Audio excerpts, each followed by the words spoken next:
All right, welcome back to the Baseball Blue Book Podcast. My name is Eric Lobenaw, the president of the Baseball Blue Book. On the journey. Today, we're pretty excited to have head coach Aaron Graves of the Riverdale Baptist School in the Washington, D.C. area, correct? And now. Okay, yes, sir. well, it's, we actually we're talking a little bit on Twitter and going back and forth, getting this thing scheduled. So pretty excited. We had a lot of college coaches on. And I think it'll be fun today to kind of get a perspective of a high school coach. Coach Graves and I had a chance to talk a little bit about his background and what he's seeing in kind of the industry of baseball. And so excited to get this thing started and hear the perspective of high school level. But certainly that doesn't diminish his value and what he brings to the table. So let's get this started. Coach Graves, why don't you go ahead and do a quick introduction and we'll get going. All right, so thank you for having me, first of all. Like Eric said, I'm Coach Aaron Graves, senior head baseball coach at Riverdale Baptist School in Upper Marlboro, Maryland, about 15 minutes outside of Washington, D.C. I'm in my 5th year as a head coach there. And one of the main things that we preach at Riverdale is academic before athletics. Proud to say that our last graduating class at Riverdale for baseball, 2022, all 5 guys that graduated are in college playing baseball, all received academic money. One received a full ride academic and athletic money. Wow. Right now we have 7 seniors. All 7 have been offered scholarships, academic money, and some have been also offered athletic money as well, and all of them have guaranteed roster spots to play college ball next year when they graduate. That is fantastic. That's a great resume for you. Why don't we get started? Let's talk about kind of, the format that I have on this podcast is really the journey. So I know we're going to talk about some other things on this, but why don't you start with your journey? When did baseball start for you? Give us a little background, history of your, where you came from, and why baseball is so important to you at this time. So my dad is the influence of baseball for me. He actually started me swinging a bat. He tells me I think it was 13 months or something. And of course I did the T-ball thing. Yeah. I never played coach pitch. I went from T-ball right to kid pitch. And then I went to high school, played ball here in the DMV area, class of 94. So I'm a little older. And when I was in high school, I actually had scholarship offers and pro teams looking at me. I was a switch hitter, converted middle infielder, went to the outfield, ran a 6'2", 6'3", 60. And when you're a switch hitter with that speed, things happen. You get a lot of offers. I ended up tearing my quadricep, and that was pretty much it for the baseball athletic side. And so I was one of the guys that they always say, you got to have your education to fall back on. Yep. Because if you get hurt, what are you going to do? Baseball can't be it. Ended up going to University of Delaware, received my BSBA in marketing, minor in Black American Studies. While I was at Delaware, I still had schools that were trying to recruit me and get me to transfer, but I didn't have the grades. And so after graduation, I just got back into baseball, got into coaching, fell back in love with the sport and coaching. Was blessed to get a position. I'm an on-air radio personality for SiriusXM. So I've been doing radio for 20 years now on various markets. So then when I came back home, I got a position with a travel organization and a Boys and Girls Club. That turned into a high school position to help rebuild a high school program, which then in turn into me getting the position at Riverdale, where I've been for 5 years now, rebuilding this program. And when I took over Riverdale, they had just been finished being ranked #1 in the country in 2018. So to go from taking over the #1 spot in the country to having 10 players and having to rebuild this thing, it's been a journey, but it's been fun and I've learned a lot. That's great. One of the things you talked about is focusing academic over athletics. Talk about that. And certainly we all understand that the fallback, but I hate to say fallback because it needs to be the first thing, right? The odds of anybody making professional baseball or any professional sport for that matter, the odds are they're so minimal, and it's very difficult to do that. How do you do that? Because we were all young. We all wanted to be that that superstar. We all had the dreams. We had the posters on our walls. We followed our favorite players. How do you do that at the level that you're at right now, and ingraining into these kids the importance of academics over athletics? It's really simple, but you have to be stern with it. You got to let kids know that if they really want to play at the next level, they have to have the grades to practice or play, period. And if you set that tone early, not even when they get to high school, but you started when they're in middle school and you're starting to recruit them. I started I start recruiting as early as 4th, 5th grade now. And the reason why I do that is because I want these young players to understand how important academics are. So it's already ingrained in their mind. So the high school guys, like, we have a rule. One of the rules in our program is you have to have a 3.0 to play or practice year round.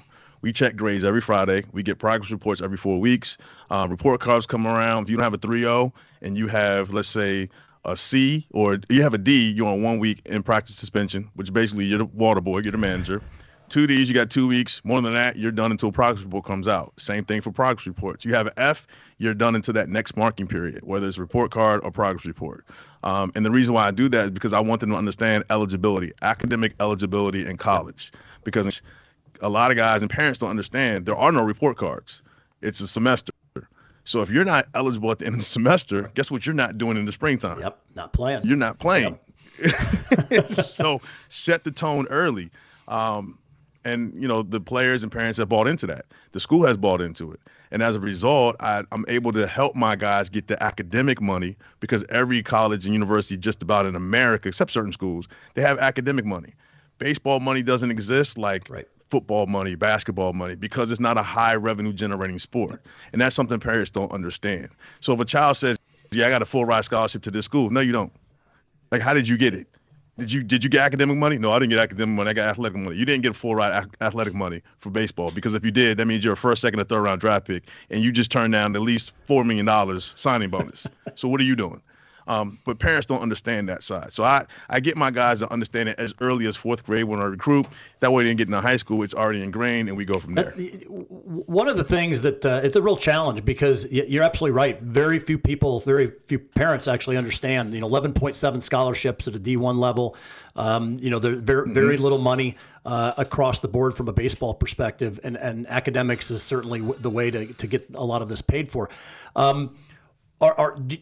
What I've seen over the years is, because you have a lot of these dual athletes, right? The multi-athlete out there, they're picking football, basketball, baseball. They love baseball, but then they start looking at the academic or the athletic scholarship money, and you see a lot of them leaving the baseball. One of the concerns is the lack of people coming up through the baseball journey because of the scholarship money. Do you see that? And is that part of the reason why you're focusing on the academic side more than on the athletics?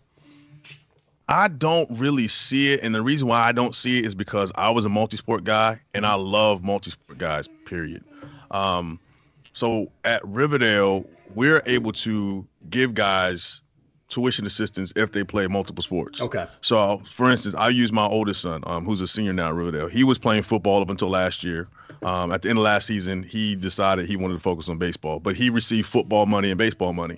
I love it. I have 2 or 3 of my guys right now that are running indoor track. And the reason why they run indoor track is to get faster for baseball, because that's what I did, and I tell them my path, and it works. Yep. So they'll end up getting track money next year. A lot of coaches deter their guys from playing multiple sports, but I love it, because those guys are usually the most coachable guys on the team, because they're not just focused on one thing and one thing only the whole year. Great point. And their bodies move differently. Yep. And I try to encourage those two-sport guys to say, hey, think about this. You could potentially go to college and play 2 sports. As long as you keep your grades and you do well, you can do it, because there's schools that want that. Yep. Like, I get my guys all from D1, D2s, D3s will give you academic money. Yep. NAIA schools, in JUCOs, there's a place that I believe for players. Yep. You just have to find that right fit. So if you're a two-sport guy, I know there's a couple of D2s that come get our guys that will say, hey, we'll give them both football and baseball money, and then he's got a full ride. So who would turn that down? That's a great that's a great point. I'm glad we're going to talk about that a little bit more. 1 second. All right. No, you were talking about the dual sport. I love that because a number of people that I work with, there's a real debate on the what baseball players need to do, and a lot of the recruiters and a lot of coaches they love seeing the dual sport athletes. And you mentioned it. It was the way they move, the different muscles. Track is great for the speed, but even other sports, just the agility, the different movements, and so. But I want you to talk a little bit more about this dual money, because I think that's really important for parents to understand. I actually was interviewing a player and a father that he went to A&M on a football scholarship, and the baseball coach said, "Hey, come on over and walk on." Technically a walk on, so he's now playing both sports in college, but he's getting a full ride at the football program. Understanding that is really important for parents to understand specifically. So talk a little bit about how you kind of position that. Again, you're the baseball coach. How do you work with that with the other coaches at your school, and how do you help parents and players understand the value of that? So it's really a communication thing.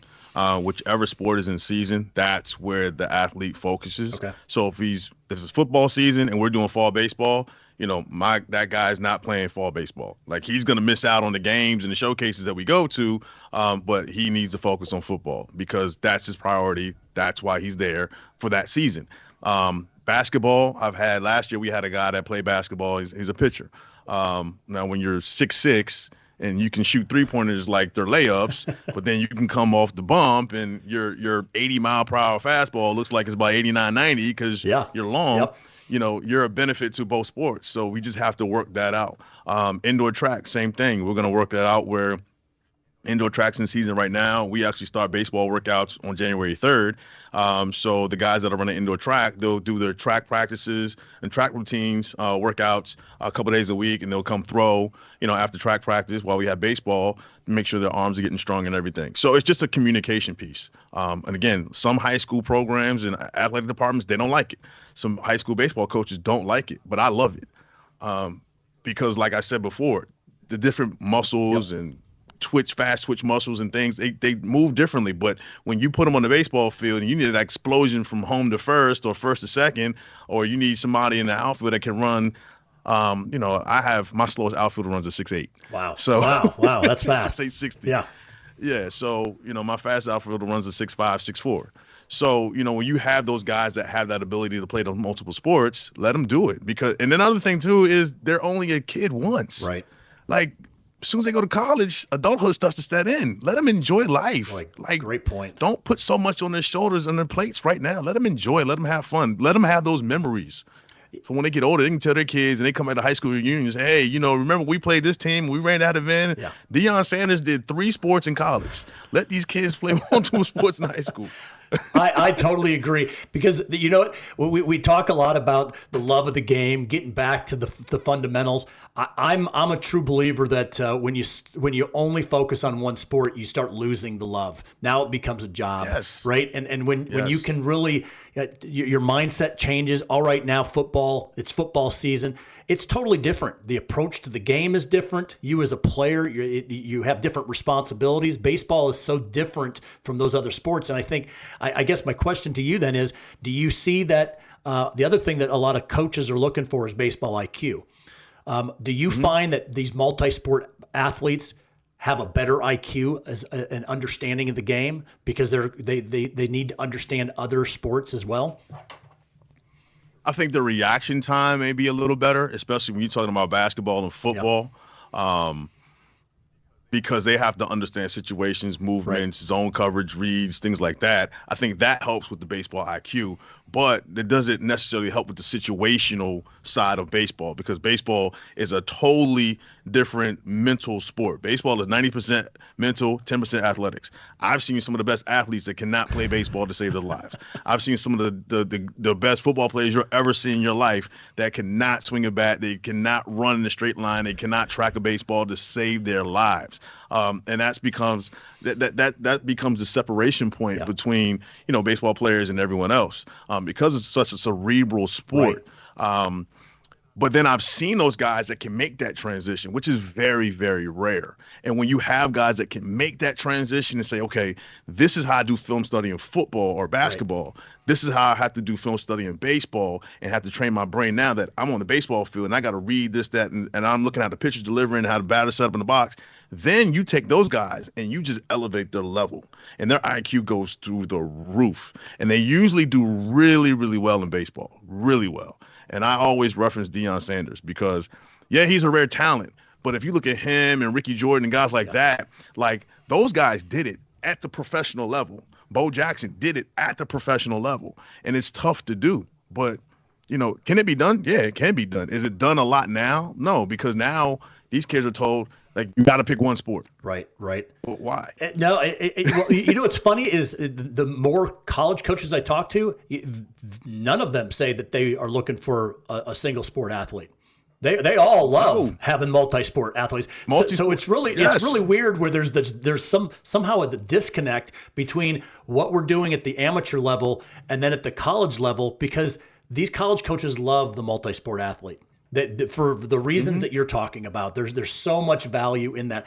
How do you and what do you do to work with college coaches? Do you have kind of a network of people that that understand your philosophy and what you're bringing to the table, or is it really just anybody and everybody and kind of following what the players are looking to go or where they want to go?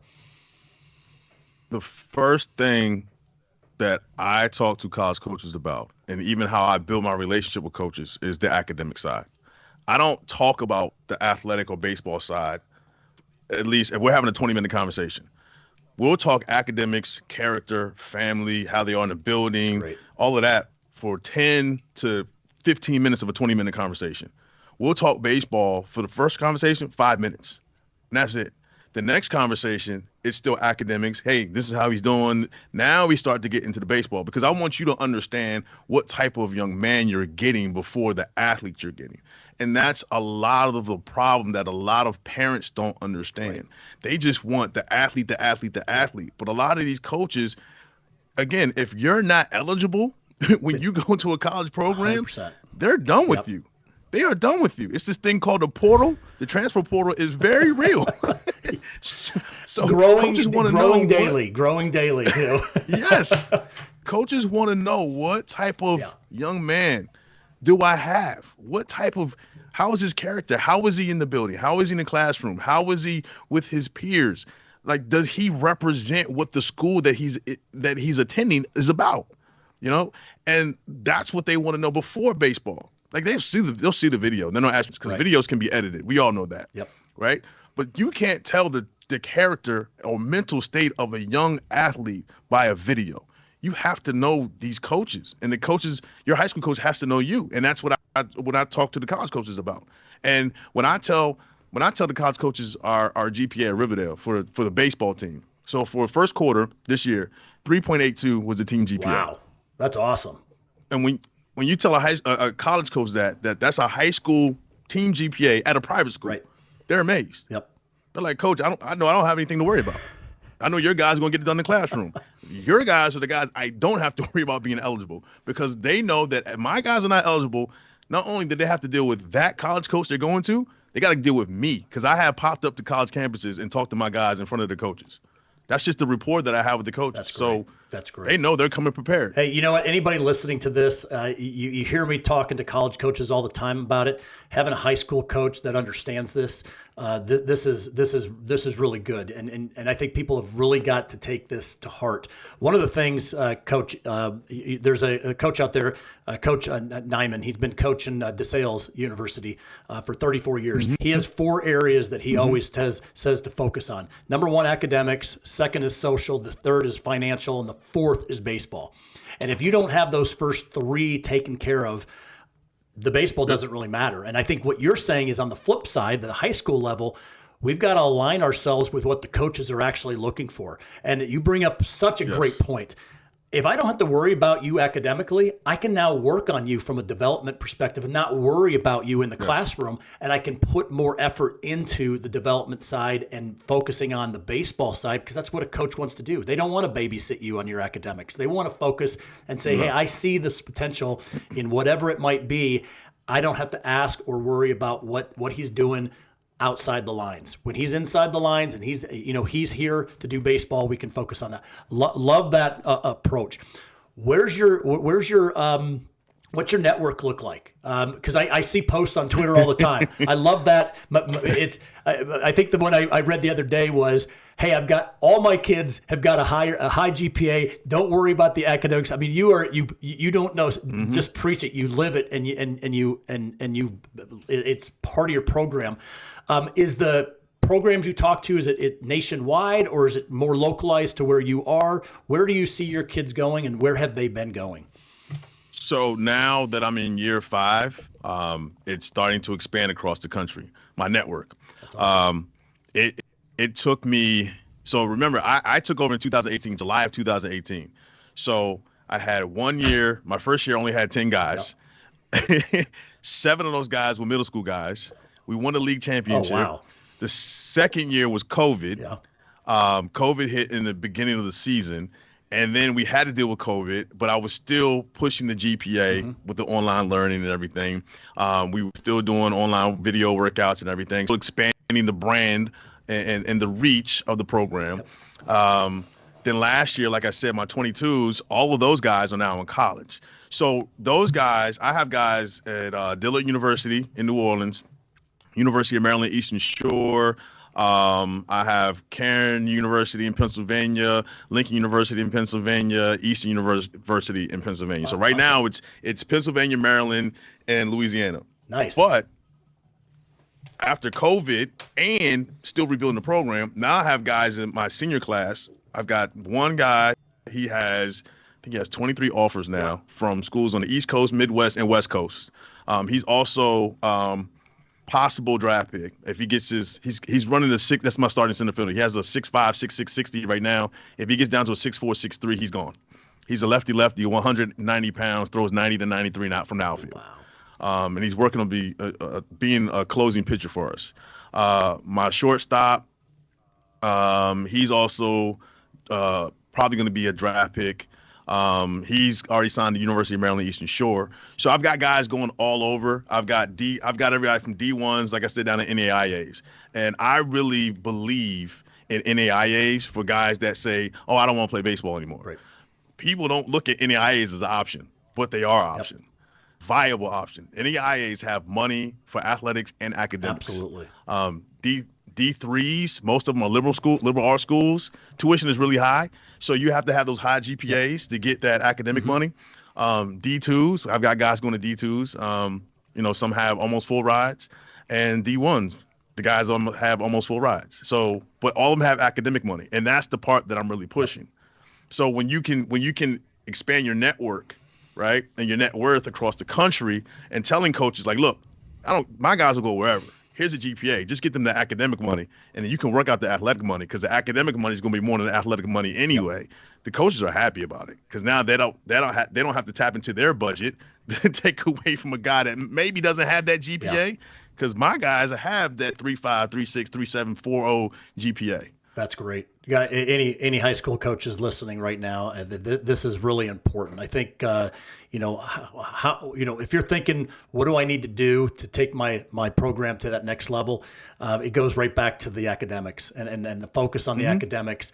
It's one of the things that you hear a lot on the college coaches what's the hardest thing or the hardest part of the transition from high school to college, and they always talk about time management.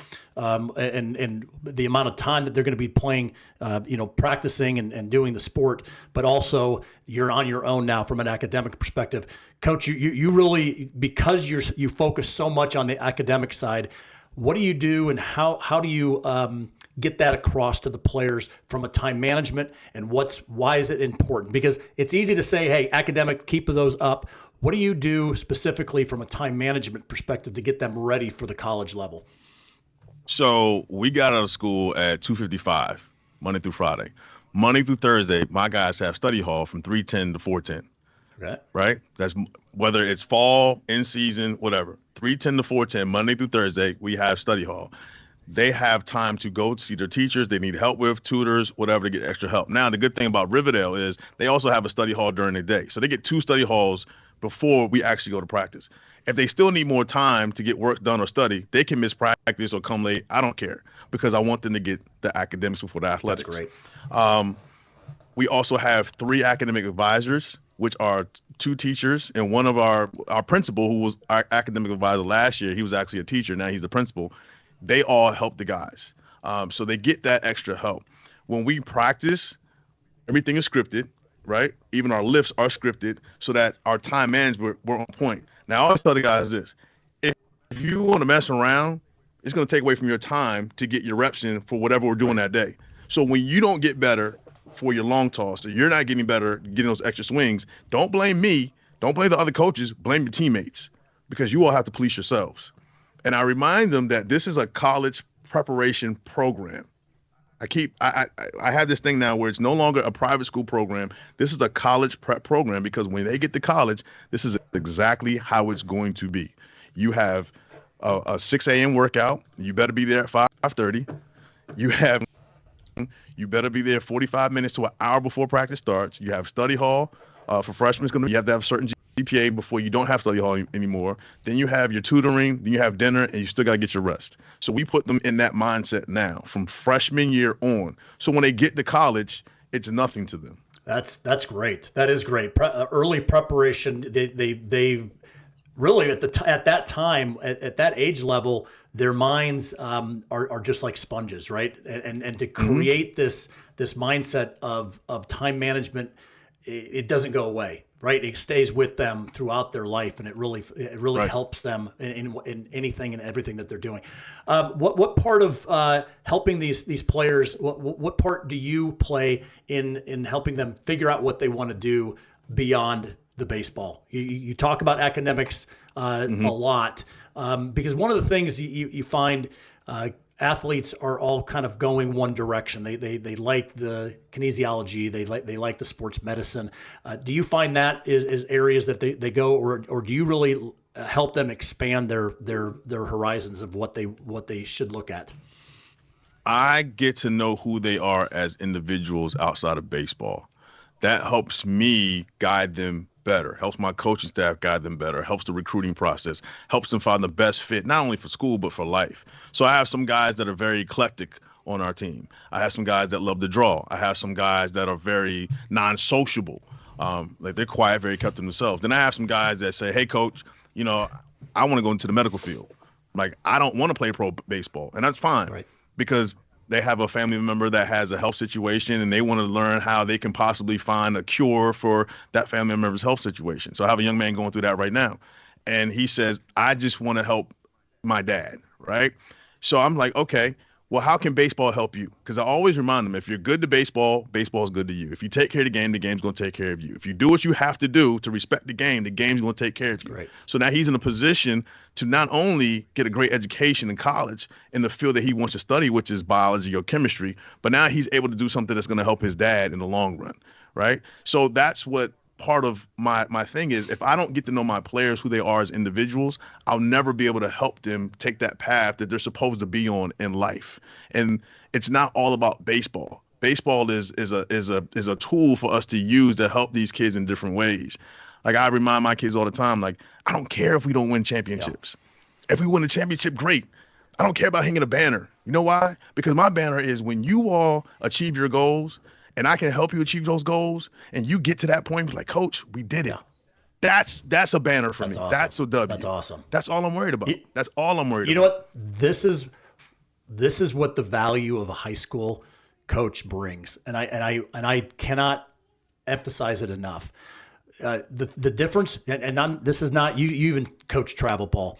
This is not a knock on travel ball. Travel ball focuses on baseball. High school coaches focus on life and focuses on what they're going to do long term. And you probably know these kids from when they were young, probably just Yes. turning into teenagers, right? You know their families, you know their brothers, if they have brothers that are older, you know kind of the what their commitment levels are. I think that's so important because it's great to learn baseball. It is. But I think what you're bringing across on this is utilize baseball to get you to where you want it to be. And you couldn't have put it any better, right? Take care of baseball and baseball will take care of you. Use it as a tool to get to where you want to go. I love that, Coach. And I appreciate you kind of spelling that out.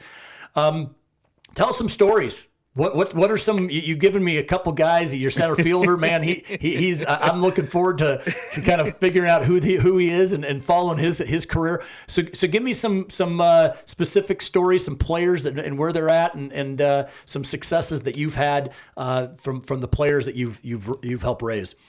I'll give you two, and these are two stories that people don't believe. And when I share these stories, and the players come back and say, "Hey, Coach was he told me." So the first one is when I first got into high school baseball at another school, Bishop McNamara High School in Forestville, Maryland. There was a young man there. He was a sophomore. He was big at the time. He was maybe 235, 240. Oh, wow. And when he ran, he sounded like a herd of elephants, right? So I said, his name is Maceo Campbell. And I saw him. I said, Maceo, you got something here. I said, what position do you play? He says, pitcher and third base coach, and I can hit a little bit. So I watched him. I said, okay. I said, listen, if you listen to what I'm going to tell you and you listen to the direction that I'm going to help you get in, you're going to go to the league. He's like, nah. I told his mom. His mom thought I was crazy, right? So his senior year, he makes first team all WCAC, which is one of the toughest conferences for athletics in the country. He ends up getting a scholarship to Longwood University. COVID hits. He plays his freshman year. He redshirts his sophomore year because of grades, right? Yep. So emphasize grades again. Yep. Then COVID hits. So then he's done. He doesn't play. So he's got to depend on summer league ball. But what Maceo did was he always came back to work out with me, whether it was running, lifting, stretching, whatever. We always worked out. And he lost the weight, got stronger, got bigger. Long story short, he ends up signing a contract with the Boston Red Sox. Oh, wow. Awesome. Remember the COVID draft was 3 or 4 rounds, maybe 5 rounds or something? Yep. He was supposed to get drafted that year, but he didn't get drafted. So 2 weeks after that short draft, he gets a contract from the Boston Red Sox. Now he's in high A ball as a pitcher. Nice. So that's the first story. The second story is a young man that's a freshman now at Dillard University. So his name is Christopher Owens, Jr. We call him CJ. CJ was in an academic program here in Maryland at Prince George's County Community College, where he had to have a particular GPA. They didn't have any high school athletics. So I've known CJ since he was 8 years old, travel ball. And he said, Coach, I really want to play high school ball. I said, CJ, you're going to have to transfer, buddy. He's like, nothing I can do.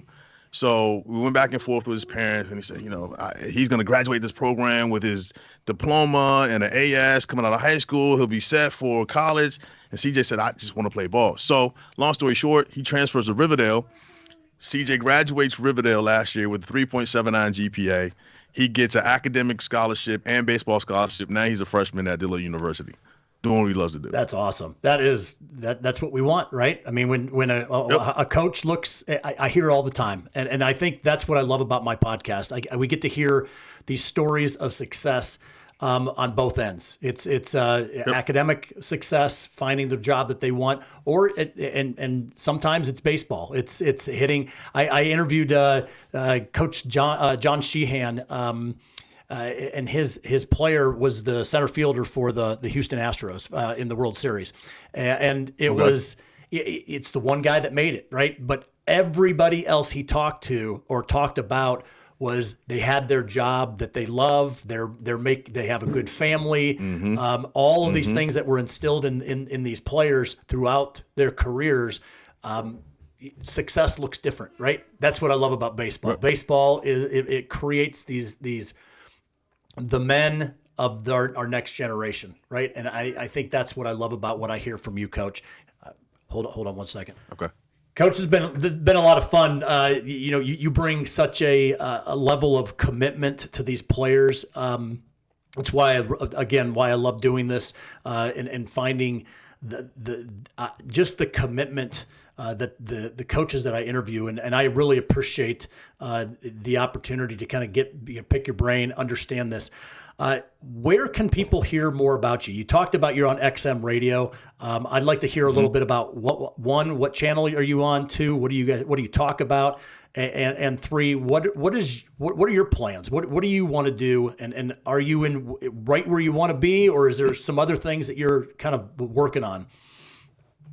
So I'm on Channel 47, The Heat, Channel 46, Sirius XM Fly, and also Channel 44, Hip Hop Nation. I'm pretty much all over the place right now. I'm looking to get back to being in a solidified spot, but they use me so many different places. It's just a blessing.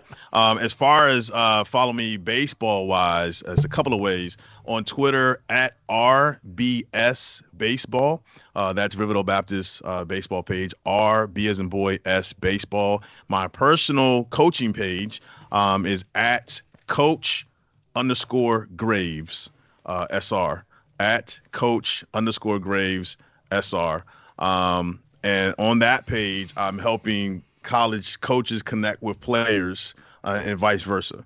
As you've seen, Eric, it's been amazing.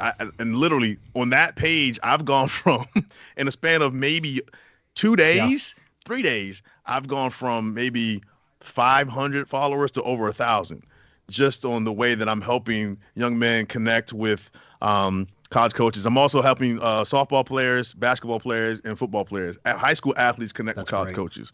Also some international players. And then my personal page is Hercules World, HERKULESWORLD.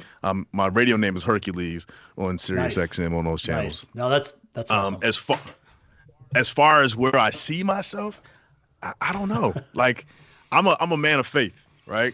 So wherever God has me to be, that's where I'm going to be. I'm following his lead. He's blessed me to be in this position. I never would have thought, from being a radio personality and a television personality and everything I've done in the industry for the past 20 years, that I would be in baseball at a private school, coaching and now sending young people to not only college, but also putting them in front of pro scouts. I never thought that would be the case. So whatever God has for me to do, I'm following his lead, and I'm just blessed to be able to do his work. You know what? We need more people like you. We need more people that are committed to the young people of today. There is there's a void right now, and it's getting blurred by a lot of things. And I think that the high school coach is really the pure position to really understand and get to know these players and what, and seeing the potential. I think that's what's so amazing about it. The potential. The last few years have been tough on our young people, and reevaluating what's important. Understanding what it takes, and I think the cream always rises to the top. It absolutely does, and we need people like you, Coach, to kind of help steer that. So I really appreciate the opportunity to talk to you. Excited to keep in touch. I think there's a lot of things that we can work together on. Our entire focus on our mission at the Baseball Blue Book is help players find their next opportunity, whatever that opportunity might be. It might be just a great program from an academic perspective, but we like to focus on the baseball side, and the options out there are just incredible. We could probably have an entire episode just talking about the difference between, and you brought up NAIA, love NAIA, right? I think that's the real difference between baseball. You can go wherever you want to go, utilizing academics as your guide, and if you're good, you have an opportunity. They'll find you. They'll find you. They'll find you. They will find you. And it doesn't matter. And I think that's what's so great. Heck, there's JUCO schools that are throwing guys at the mid 90s, and the level of talent is everywhere. And so I think the message here is find what you really want, pursue it, focus on the academics. And Coach Graves, it's been an honor to talk to you. I appreciate the opportunity, and look forward to continuing to follow you and your program. Thank you for having me, Eric. And can I can I just give one shout out real quick? Absolutely. I gotta do this because I know if somebody's listening and they don't hear this, they're gonna be upset with me. I have to give a shout out to my youth travel organization, Full Count Baseball here in Prince George's County, Maryland. We're about development. I don't care about wins. It's about development. Great. And I just want to thank you to all the players and parents that trust us in developing them and getting them ready for high school baseball. I think that is awesome. And we're excited to, again, be part of all of these organizations that you are part of and help grow what you're doing, the message that you have. That's really what it is. I see Coach Graves has a message that needs to get out there, and we might be a small part of that. And I think that's fantastic. Yes. At least encouraging some other coaches to focus on the things that are important. The wins and losses, they come and go. But is that the real measure of success at the level that you're at? And I think that's I think Coach Graves really spells it out of what that success looks like, and I appreciate it. Thank you very much. Thank you.